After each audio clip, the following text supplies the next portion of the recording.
اعوذ باللہ من الشیطان الرجیم، بسم اللہ الرحمن الرحیم۔ ناظرین، حضرت محمد مصطفیٰ صلی اللہ علیہ وآلہ وسلم نے فرمایا کہ آدمی جب قبر میں رکھا جاتا ہے اور دفن کر کے اس کے لوگ پیٹھ موڑ کر رخصت ہو جاتے ہیں تو وہ ان کے جوتوں کی آواز بھی سنتا ہے۔ پھر قبر میں فرشتے آتے ہیں اور اسے بٹھاتے ہیں اور اس سے پوچھتے ہیں کہ اس شخص یعنی محمد مصطفیٰ صلی اللہ علیہ وآلہ وسلم کے متعلق تمہارا کیا اعتقاد ہے؟ وہ جواب دیتا ہے کہ میں گواہی دیتا ہوں کہ وہ اللہ کے بندے اور اس کے رسول ہیں۔ اس جواب پر اس سے کہا جاتا ہے کہ یہ دیکھ جہنم کا اپنا ایک ٹھکانہ، لیکن اللہ تعالیٰ نے جنت میں تیرے لیے ایک مکان اس کے بدلے میں بنا دیا ہے۔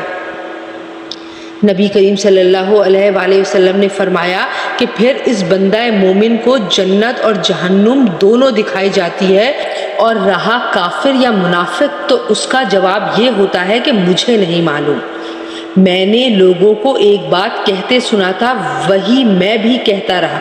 پھر اس سے کہا جاتا ہے کہ نہ تو نے کچھ سمجھا اور نہ اچھے لوگوں کی پیروی کی۔ اس کے بعد اسے ایک لوہے کے ہتھوڑے سے بڑے زور سے مارا جاتا ہے اور وہ اتنے بھیانک طریقے سے چیختا ہے کہ انسان اور جن کے صفا ارد گرد کی تمام مخلوق اس کی آواز سنتی ہے۔ صحیح بخاری، حدیث نمبر 1338۔